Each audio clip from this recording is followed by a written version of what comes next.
Hi అందరికీ. రాముకి చిన్నతనంలోనే తల్లిదండ్రులు దూరం కావడంతో అతని బామ్మే అన్నీ తనే అయ్యి రాముని చిన్నతనం నుంచి పెంచి పెద్ద చేసింది. ఇప్పుడు రాముకు 21 సంవత్సరాలు. ఇంతవరకు బామ్మ చెప్పిన పనులు చేస్తూ కాలం గడిపేస్తున్నాడు. అనారోగ్యంతో మంచం పట్టిన బామ్మ తను పోతూ పోతూ మనవడితో, ఒరే రాము, ఇప్పటి వరకు నేను జాగ్రత్త చేసిన సొమ్ము మొత్తం 20,000 మన అటక మీద కుండలో పెట్టాను. నీ అమాయకత్వం, పిరికితనం తెలిసిన ఈ ఊరిలో నేను తోడు లేకుండా నువ్వు ఒంటరిగా బ్రతకలేవు. కాబట్టి ఈ డబ్బు తీసుకుని పట్నం వెళ్ళి ఓ 4 గేదెలను కొనుక్కొని జాగ్రత్తగా పాల వ్యాపారం చేసుకోమని సలహా ఇచ్చింది. రాము బామ్మ పోయిన తర్వాత ఆమెకు చేయాల్సిన కార్యక్రమాలను చక్కగా జరిపించి తన బామ్మ చెప్పినట్టుగానే పట్నం వెళ్ళిపోవాలని నిర్ణయించుకున్నాడు.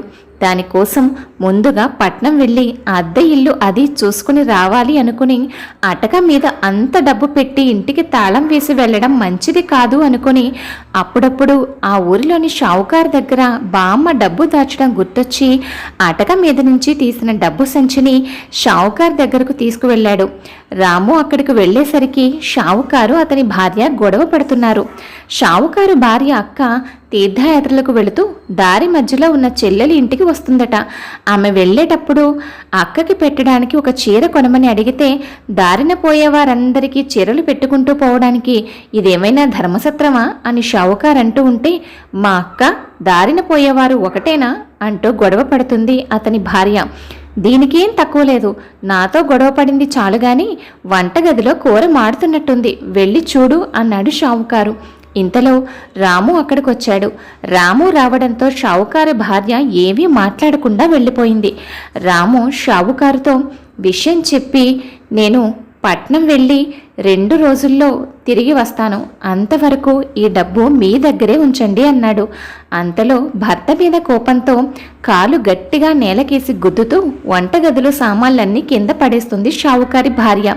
ఆ దెబ్బకి, ఇదేంటి షావుకారు గారు, నేల ఎలా అదురుతుంది అన్నాడు రాము కంగారుగా. దానికి షావుకారు, అది భూకంపం లేరా అని మాట మార్చి, నీ డబ్బు నేను దాచిపెడతాను, నువ్వు జాగ్రత్తగా పట్నం వెళ్ళిరా అని రాముని పంపించేశాడు. పట్నం వచ్చిన రాముకు పట్నం అంతా తిరిగినా తనకు అనుకూలంగా ఉండే అద్దె ఇల్లు ఎక్కడా దొరకలేదు.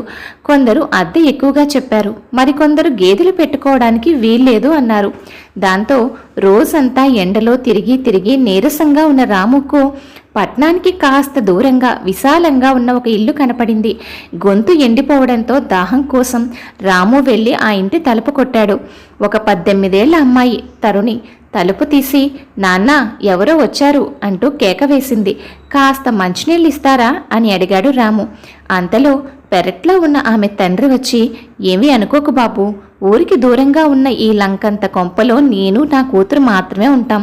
అందుకే కొత్తవారెవరైనా వస్తే కాస్త భయంగానూ అనుమానంగానూ ఉంటుంది. పక్కవాట కూడా ఖాళీగా ఉండడంతో ఈ ఇబ్బంది వచ్చి పడింది. అందులోనూ ఎవరైనా ఉంటే కాస్త ధీమాగా ఉండేది అనే లోపే తరుణి మంచినీళ్లు తీసుకొచ్చింది. రాము తరుణి తండ్రి వీరభద్రంతో తను పట్నం వచ్చిన విషయం చెప్పి తనకు ఇల్లు అద్దెకిస్తారా అని అడిగాడు. దానికి వీరభద్రం, తప్పకుండా బాబు, నువ్వు ఇప్పుడే ఇంట్లో దిగొచ్చు, నీకు తోచినంత అద్దె ఇవ్వు బాబు అన్నాడు. దానికి పక్కనే ఉన్న తరుణి, అదేంటి నాన్న, ఎక్కడైనా ఖచ్చితంగా ఉండాలి అంటూ అద్దె నెలకి 300 అంది. దానికి రాము సరేనని, నేను మా ఊరు వెళ్ళి సామాను తెచ్చుకుంటానని చెప్పాడు. రాము డబ్బు కోసం షావుకారు దగ్గరికి వెళ్ళేసరికి షావుకారు ఎవరో ఇద్దరితో కలిసి మాట్లాడుతున్నాడు. రాము వెళ్ళి, నాకు పట్నంలో ఇల్లు దొరికిందండి, నేను వెళుతున్నాను అని చెప్పగా షావుకారు, అలాగా, అయితే జాగ్రత్తగా వెళ్ళిరా అన్నాడు.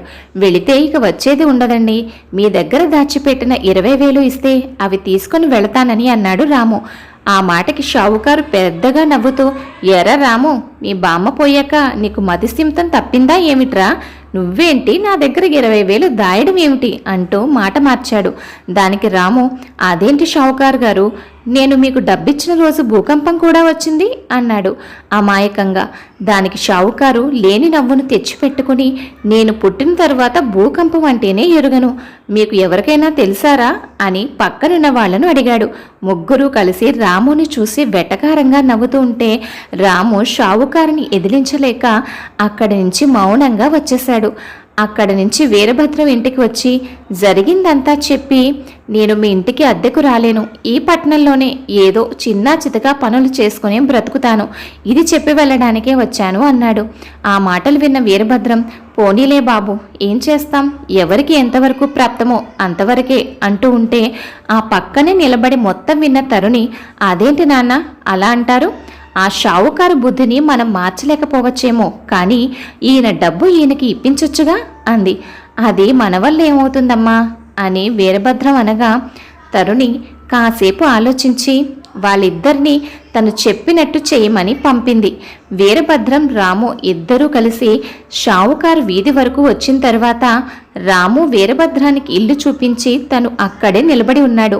వీరభద్రం చేతిలో ఒక పెట్టె పట్టుకుని వీధి అరుగు మీద మడత కుర్చీలో కూర్చున్న షావుకారు దగ్గరకు వెళ్ళాడు. వీరభద్రాన్ని చూసి షావుకారు, ఎవరండి మీరు, ఈ ఊరికి కొత్తలా ఉన్నారు, ఏ పని మీద వచ్చారు అంటూ అడిగాడు. నా పేరు వీరభద్రం, మా అమ్మాయిని ఈ ఊరి కుర్రాడు రాముకి ఇచ్చి పెళ్లి చేద్దాం అనుకుంటున్నాను. రాము పేరు వినగానే షావుకారి మొహంలో రంగులు మారాయి. రాము బామ్మగారు అతని పెళ్లి ఈ ఊరి శివాలయంలో చేస్తానని మొక్కుకుందిట. పెళ్లి ఖర్చులకని 1,00,000 రూపాయలు ఈ పెట్టెలో తెచ్చాను. మీరు పెద్దింటివారు, కాస్త దీని భారం అనుకోకుండా మీ దగ్గరే ఉంచితే ఖర్చులకు అవసరం వచ్చినప్పుడు కొంచెం కొంచెం తీసుకెళ్తాను అన్నాడు. వీరభద్రం మాటలకు షావుకారి మొహం వెలిగిపోయి, ఎంత మాట, దీనిలో భారమే ఉందండి, మీలాగా గొప్పవారికి ఆ మాత్రం సాయం చేయడం మా భాగ్యం అన్నాడు.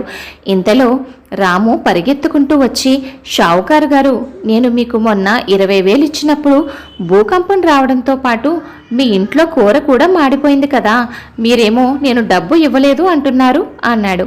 దానికి షావుకారు రాము భుజంపై చెయ్యి వేసి, అయ్యో రాము, నువ్వు మొన్న డబ్బు కోసం వచ్చినప్పుడు నా పక్కన ఉన్న ఇద్దరు, ఒకరు తాగుబోతూ మరొకరు జూదరి, వాళ్ళిద్దరూ అప్పుడే నన్ను డబ్బు కావాలని అడిగారు. నేను లేదన్నాను. సరిగ్గా అదే సమయంలోనే నువ్వు వచ్చావు. నేను గాని అప్పుడు నీకు డబ్బిచ్చుంటే అమాయకుడివి, పిరికివాడివి అయిన నీకు ఏదో ఒక కీడు తలపెట్టి వాళ్ళిద్దరూ ఆ డబ్బు తీసుకు పారిపోయేవారు అంటూ లోపలికి వెళ్ళి డబ్బు సంచి తెచ్చి రాముకి ఇచ్చాడు. అంతలో వీరభద్రం తన పెట్టెను పట్టుకుని, షావుకారు గారు, నా కళ్ళు మీరు తెరిపించారు. నా కూతురు తరుణికి పిరికి వాళ్ళన్నా అమాయకులన్నా అసహ్యం, ఇతనితో నా కూతురు పెళ్లి చేయదలుచుకోవడం లేదు అంటూ ఖాళీ పెట్టెను బరువైన పెట్టెను మోస్తున్నట్టుగా మోస్తూ వెళ్ళిపోయాడు. వీరభద్రం అలా వెళ్ళిపోతూ ఉంటే, అయ్యో, చేతిదాకా వచ్చిన లక్ష్మీదేవి చేతిలోకి రాకుండా వెళ్ళిపోతుంది అని బాధపడ్డాడు షావుకారు. మరుసటి రోజు రాము డబ్బు తన సామాన్లతో సహా వీరభద్రం ఇంటికి వెళ్ళాడు. మీ ఇద్దరి సహకారం వల్లనే ఈరోజు నేను కోల్పోయిన డబ్బును తిరిగి పొందాను.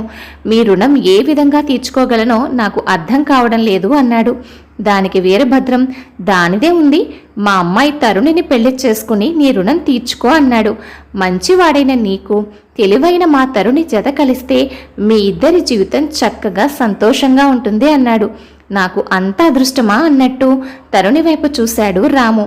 తండ్రి చెప్పిన మాటలు తన మనసులోవే కావడంతో సిగ్గుతో తలదించుకుంది తరుణి.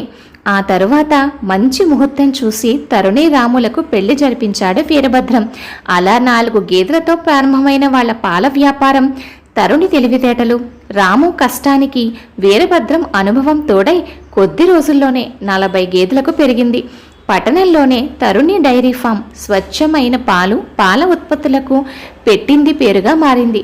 పెరుగుతున్న వ్యాపారాన్ని, తనకు తోడుగా అండగా ఉన్న భార్యను, మామగారిని చూసుకుని ఇదంతా తన బామ్మ చలవే అని ఆనందపడ్డాడు రాము. కథ విన్నారు కదండి. కథపై మీ అభిప్రాయాన్ని తప్పకుండా కామెంట్ చేయండి. మీ కామెంట్ నాకు మరింత ఉత్సాహాన్ని ఇస్తుంది. మరొక మంచి కథతో మళ్ళీ కలుద్దాం. ఉంటాను మరి.